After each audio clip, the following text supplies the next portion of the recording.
franchise, whatever you want to call them, based off of their starting five. Now, this is a Bleacher Report article, but I will be obviously giving my own opinions on where teams should be and yada yada yada. Sure, should be a lot of fun.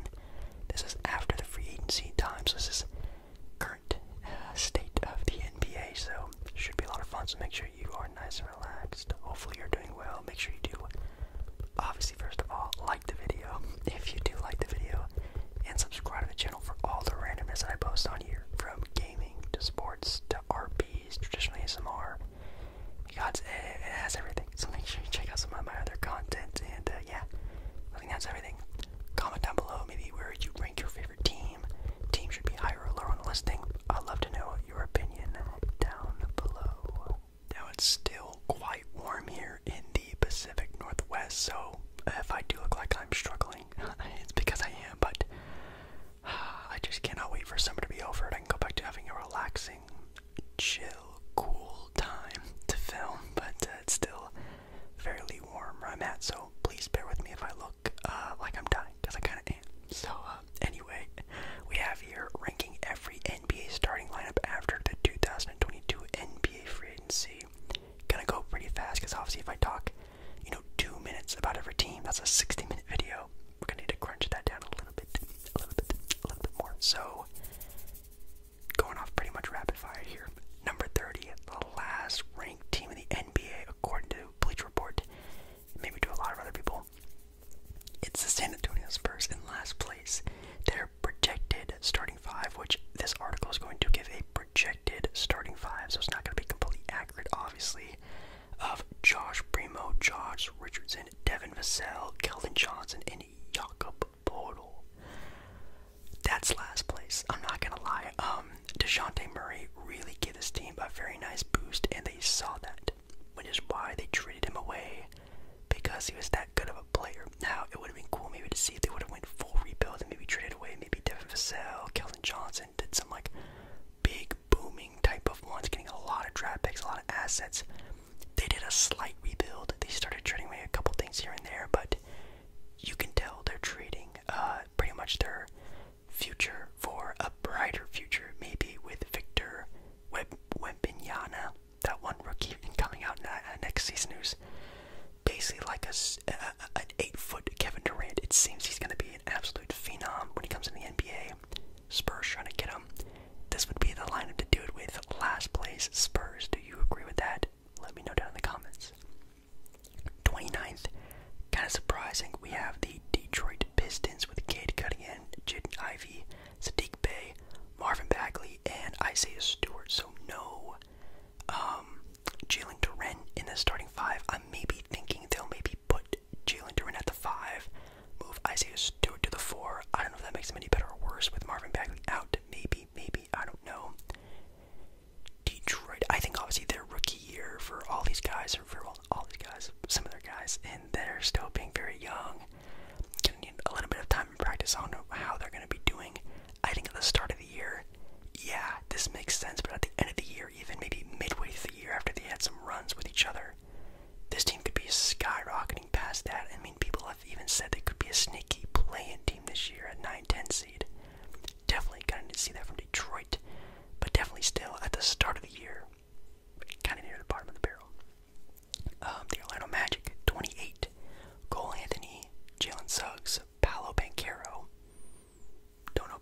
Kevin Porter Jr., kind of an X factor in that whole sort of scenario. What happens with him in Houston?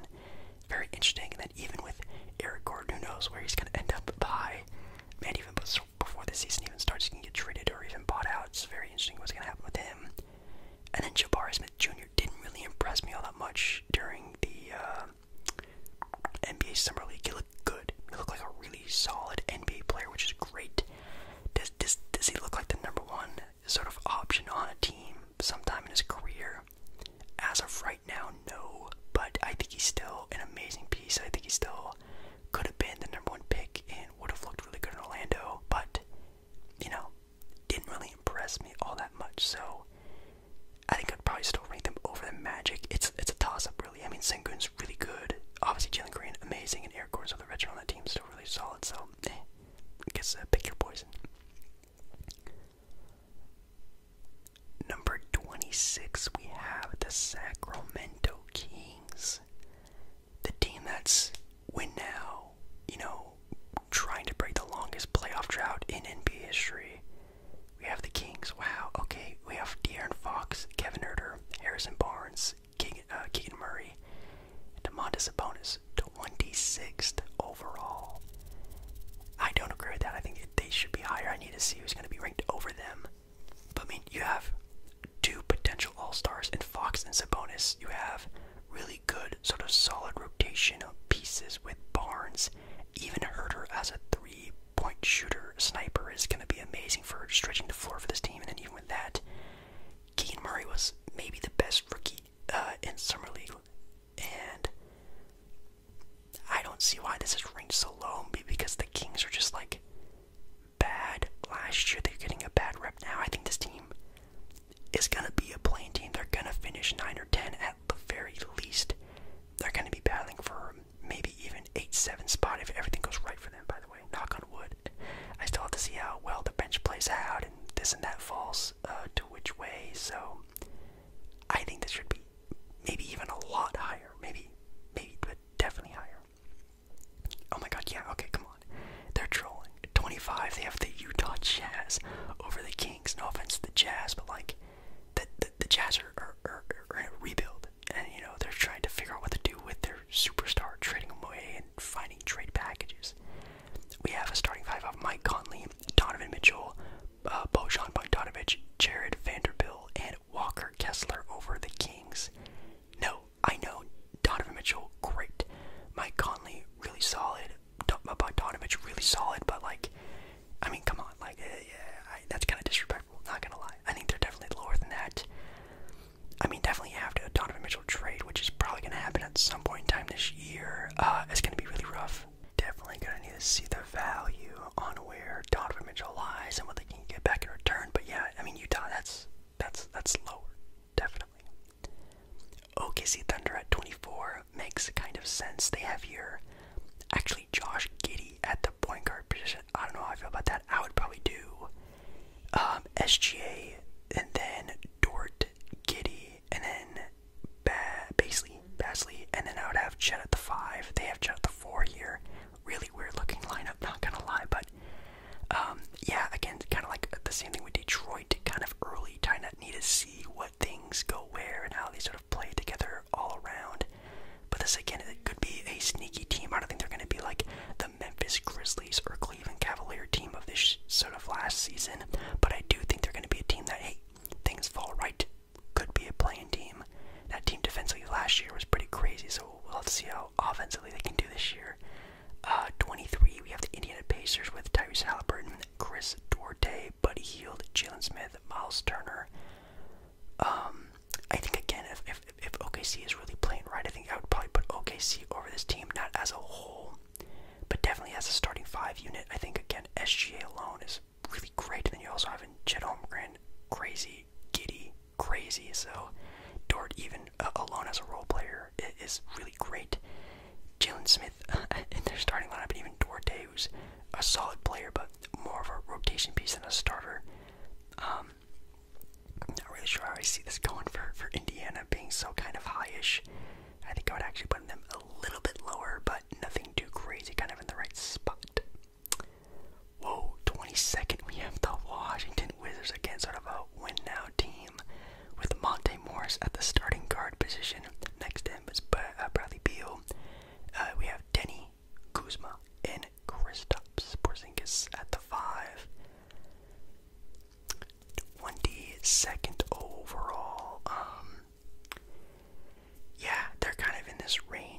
this also is kind of maybe the range I'd actually have the Kings at, sort of around, sort of like that play-in area type of scenario, where I think I would probably put the Kings up in this area. Obviously, Bradley Beal is carrying the starting five. Kuzma was super solid. Kristaps Porzingis, if he was a little more consistent, would be amazing here. But definitely, sort of the X factor is how Monte Morris can be, being, obviously in Denver, the starting point guard now. But now he's had a clear-cut starter, where before he was just the filler for Jamal Murray. Now he's, the point guard of this team for sure. And then Denny, his sort of growth as a player on his own, could be a sneaky team making it into the playoffs, but I still don't really think so all that much. Oh my god. So Bleacher Report has actually at number 21 the Los Angeles Lakers. Yes, LeBron, AD, Westbrook. I'm assuming maybe Lonnie Walker, and then Thomas Bryant at the 5 as the 21st worst, or maybe best, glass half full type of person lineup in the NBA. Wow, that's actually really crazy. I think, of course, LeBron, AD carries them to this point. Lonnie Walker, Thomas Bryant, rotation pieces. I think the X factor is obviously Russell Westbrook, if he can be again a 15 and 10 and 10 Russell Westbrook, sort of hovering over that triple-double average, but also just at least being consistent enough as a field goal shooter, as a non-turnover point guard defender.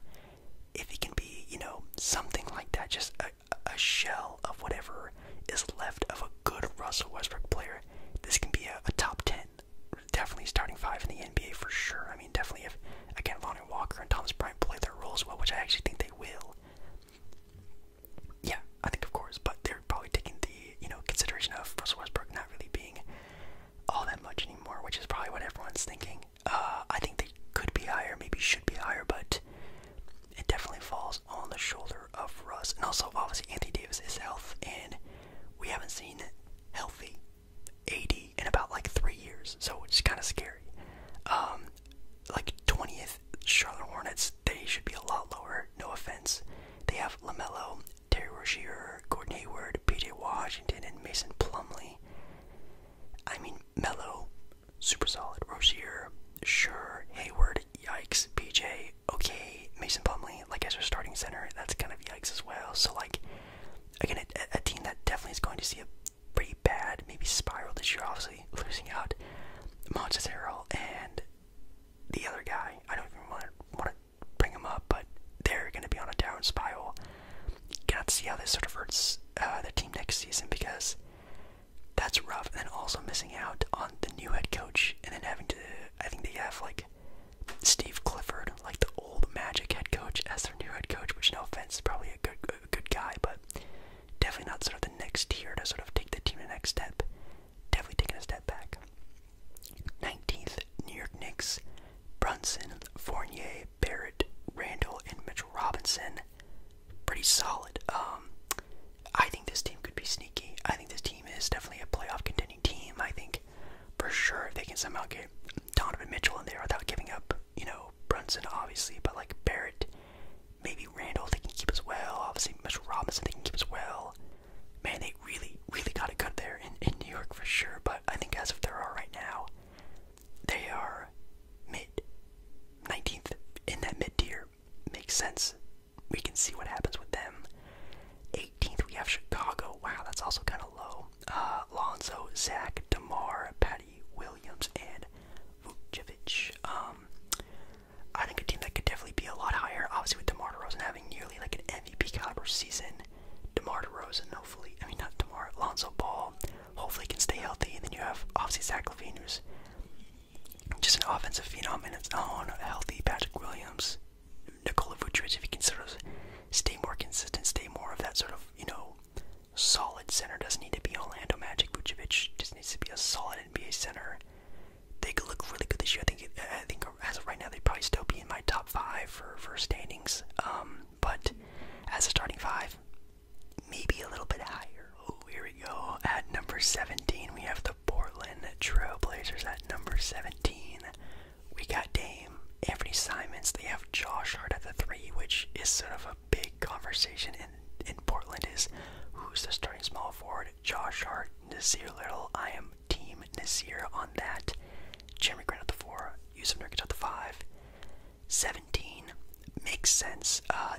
again, a very mid team. We all know this. They made a bunch of trades and are still very mid. Obviously, their X factor this season is their reserves, their bench with GP, and seeing how well, again, if Josh Hart is a little, who's going to be the guy off the bench, and the biggest X factor, the mystery man himself, and Shaedon Sharpe. They can all play very well. I think Portland can definitely jump up there as being sort of a topper tier team, but still obviously just a mid-tier team as of right now. 17, nothing to complain about. I think obviously Dame carries. Jeremy Grant, really, really solid, and again, a sort of an X factor with, I'm going to be saying that a lot in this video, with Anthony Simons looking like a potential sort of sneaky all-star type of guy in the near future. Who knows? He's basically Damian Lillard 2.0 with just a better bounce, which is kind of crazy to think about. 16th, we have the Toronto Raptors. Fred VanVleet, Gary Trent Jr., Scotty Barnes, OG, and Pascal Siakam at center, which just blows my mind that they're going with Pascal at the starting 5 position, having to guard Embiid and Jokic and players like DeAndre Ayton and blah blah blah blah blah blah. Pray for Pascal Siakam because he's gonna have some trouble in there. I know if you're a Raptors fan, you know the 6'9", 6'8" starting 5 is sort of the part of typical thing that they're doing in Toronto, which might be working. I don't know. We saw in their playoff series last year with Joel Embiid pretty much dominating that series until he got hurt. They actually would have gotten swept if Joel Embiid didn't get hurt in that series. We'll have to see how well this sort of 6'9" everybody sort of lineup goes, but I don't know. I don't like the idea of Pascal playing the 5. I think I'd rather see, again, OG have gotten traded, or B, OG maybe come off the bench, move everyone down a spot, and get a center maybe like a Miles Turner, just someone who can just play big when you need to play big. We'll have to see how that works out for them. As a starting 5, though, super solid. I think the team's going to be a lot of fun. They're going to win a lot of regular season games. 15, we have Miami. Makes sense. Again, sort of a team that is really carried by Jimmy Butler. We saw that a lot in the playoffs last year. We're going to have to see where the depth of Miami lies for a sort of total team, I guess, ranking. But if we're just going off the starting 5, Lowry, Strus, Duncan Robinson, Jimmy Butler, Bam Adebayo, pretty mid. Now, again, if they can somehow get Donovan Mitchell, oh my god, Mitchell, Jimmy, Bam, please let that happen. I would love to see that in Miami, but if not, we're gonna really have to see this depth of Miami really have to play very hard, because the starting 5 is decent, which isn't a sort of championship caliber team. I was actually really interested to see where they're gonna rank this team, because in my opinion they are one of the biggest question marks of the NBA next year. They could be again the next Memphis, Cleveland team that we saw last year that everyone just sees a boom in, and that's 14th right now. The New Orleans Pelicans, with a starting lineup of potential, I guess, CJ, Herb Jones, Brandon Ingram, Zion, and Val. Wow. I mean, you have a 6'8", I guess wing core with Herb Jones and Brandon Ingram, which is insane. You have a crafty scorer in CJ at the 1. You have Zion back fully healthy, who is one of the most dominant players we've seen in some time, and Valanciunas is just a smart veteran big. Yeah, in my opinion, they are definitely in sort of that 15, maybe at their highest potential, maybe barely making or even sniffing the top 10, because the defense is there, the offense is there. It's just how they all put it together now as a team. For the Pelicans, their bench is still pretty decent, definitely has a lot to show and needs to improve, but again, if they play everything right, they could be a top 4 team in the West. Mark my words, I think they have that sort of potential. 13th, we have the Atlanta Hawks, maybe kind of low, but I don't know, we'll still have to see with Trae Young, DeJounte Murray, which, oh my god, cannot wait to watch that. DeAndre Hunter, JC, and Clint Capella. Sort of like with a lot of their teams, they have a core backcourt duo with potential all-stars for both of them. DeAndre Hunter is just a super solid player that every team in the NBA would love to have. John Collins, who can just at least stay that, consistent 15 and 10 corner 3 type of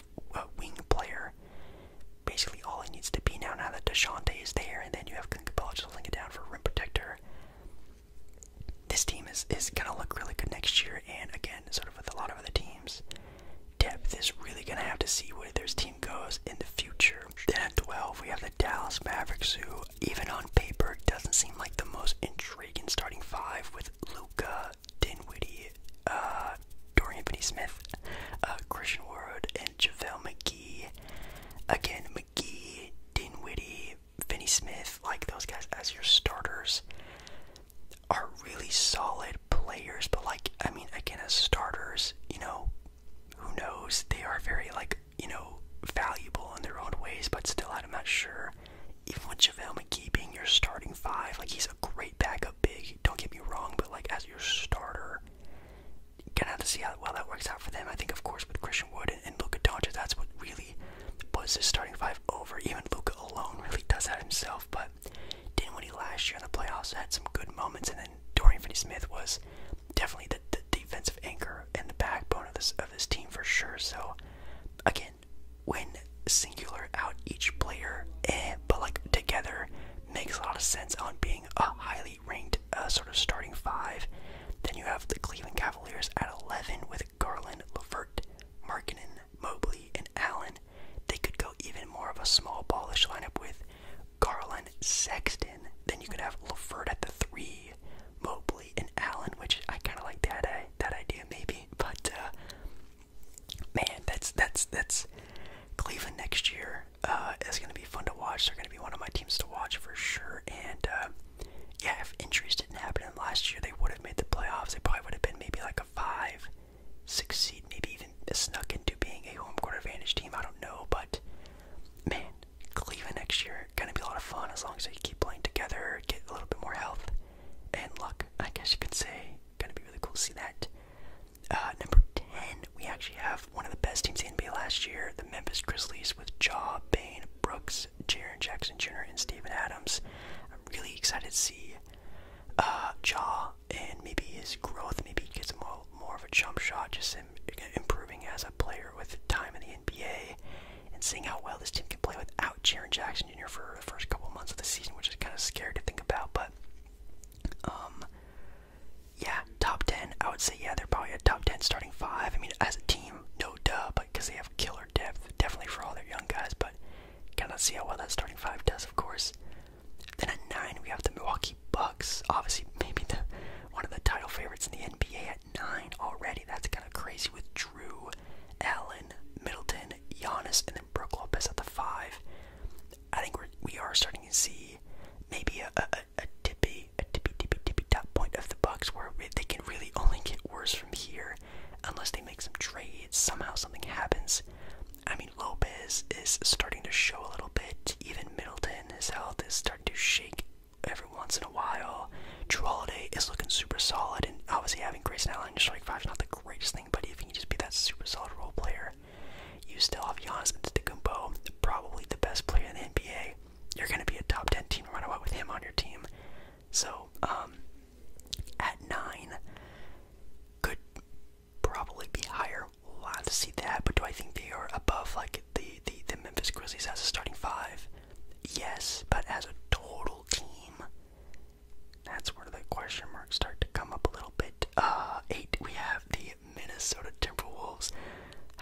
The new look Timberwolves with D'Lo and Jaden McDaniels at the 3, which I don't know if that's going to be the true starting five. Cat and Gobert. Man, I think we are all super excited to see like where this team goes and how this team plays, and you know, the starting 5 versus the ending 5, how that's all going to come into play. And I'm super excited to see what happens in the different lineups they use, because man, there could be times where Cat isn't on the floor but Gobert is, and vice versa when they're both on the floor. It's going to be really cool to see how they sort of get it done. But if we are talking about just the starting 5, it is one of the best starting 5 on paper. Maybe Jaden McDaniels, maybe they can, I don't know who else is really on that team, but that's a solid starting 5, just name-wise. So if they can play well together-wise as well, man, they could maybe even be top 5, I don't even know, but would they be a tighter contender? We'll see. 7, we have the Phoenix Suns, which, interesting. Definitely the team chemistry may not be there at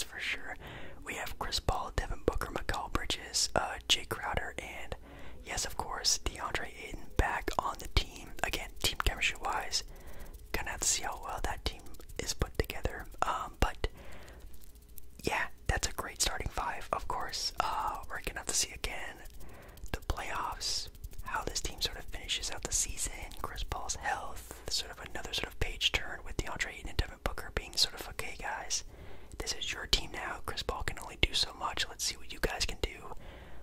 Gonna need to see that. Definitely going into next season, but this is still a great team. Still gonna be like a top 3 seed in the West. Gonna need to see if that's still a title winning or not.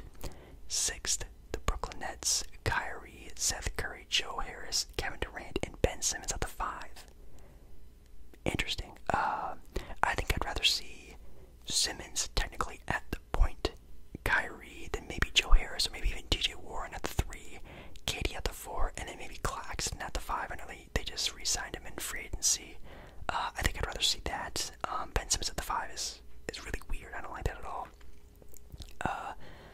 But that's great. That's really good on paper. It's just, again, the X factor, the X factor of Ben Simmons. Ben Simmons can just be, again, that sort of 15, 10 and 10, almost triple-double, stealing, blocking, do-it-all type of guy who can just play really well, up pace, and really just move the ball very well for this team is all they need. They don't even need him to score 15 points. If it can even be 10 points, that's perfectly fine. They need ball movement, playmaking, and defense. That's literally what Ben Simmons is known for. That's amazing. And if Joe Harris can come back, just sit in the corner and shoot, knock down open threes, boom, bam, baby. The Nets are back, and they're probably top 5. But I can see Wow barely being on a top 5 because, again, we don't know about, or even if KD or Kyrie are going to start the season on this team.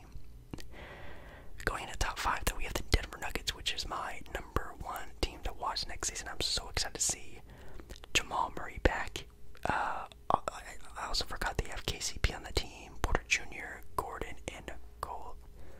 Yeah, Nikola. Nikola Jokic. I almost forgot his name. Oh my god. Yeah.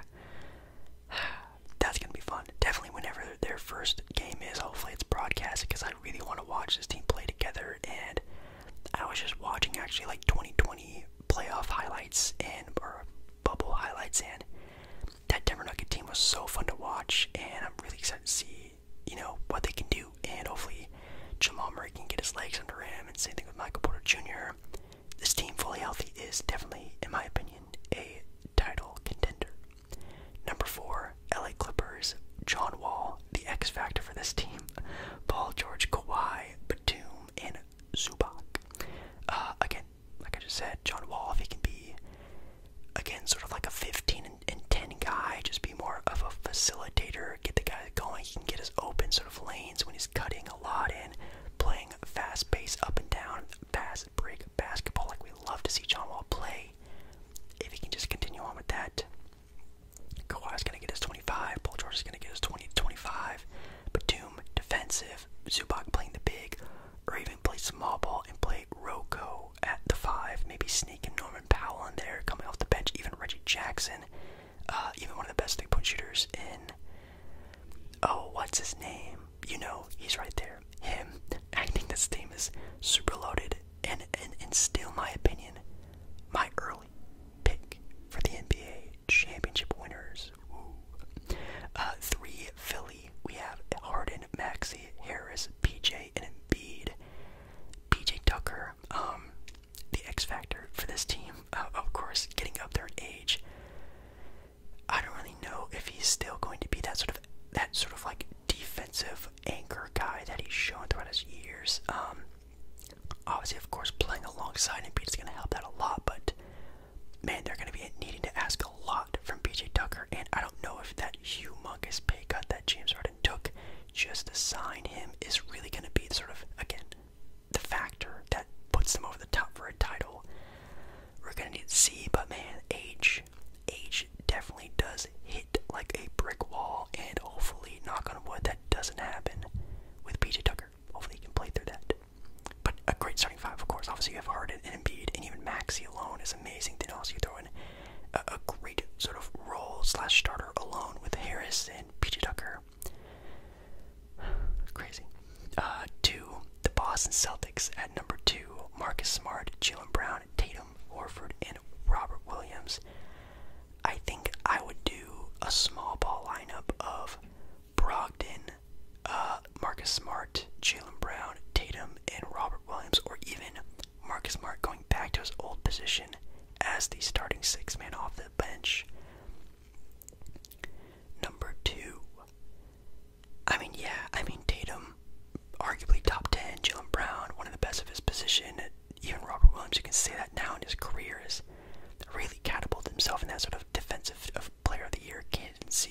Horford is still obviously, Al Horford, he's one of the most reliable players in the NBA, and Marcus Smart, the Defensive Player of the Year winner. You plug in a really good playmaker in Malcolm Brogdon, who can sort of just keep everything going and sort of that cog wheel turning for this team. Man, the Celtics are going to be really good next year, and I'm really excited. Or, I don't know, did they hit the peak already too soon? I guess we'll have to see. Ooh. Now, and number one, of course, the Golden State Warriors. You got Steph, you got Clay, you got Wiggins, you got Draymond, and even Kevon Looney, which I think will obviously beat James Wiseman at the maybe even mid-tier, sort of like December, January point of the year. I think he doesn't come off the bench anymore. But yeah, that's no doubt. That's number one. They're the title-winning team. Of course, number one. Who cares? Not who cares, but you know what I mean. Of course, they have Steph. That makes a lot of sense. So yeah, I think the only really crazy ones I would say would be, I think the Nets are probably top 5 in my opinion. I think they're putting too much on this sort of like, Ben Simmons thing. I think he'll be fine when he finally does play, so maybe I'd kick maybe the Nuggets out just for now, being top 5. The Suns is very interesting. I think the Timberwolves could sneak in there. The Bucks being so low, it does make sense. Their age is starting to show, and I think at least next season, the organization needs to sort of shake something up. They need something different. I think obviously with Middleton and Giannis, that's totally fine. Even Jrue Holiday is great, but they're going to need to do a lot of tweaking to sort of help out with that. But as we'd set up before with a lot of the other teams, some of them are just being too low for no reason, and some of them are just, we have to wait and see. I mean, the Kings, the Lakers, too low. Maybe some of the mid-tier guys like Portland or even the Atlanta Hawks, could they sneak up in the top 10? We'll have to see, but I would love to know your opinion on the sort of the listing and where you agree or disagree with this listing. I'd love to know, or maybe where your favorite team is. That'd be really cool to see as well. Hopefully you're doing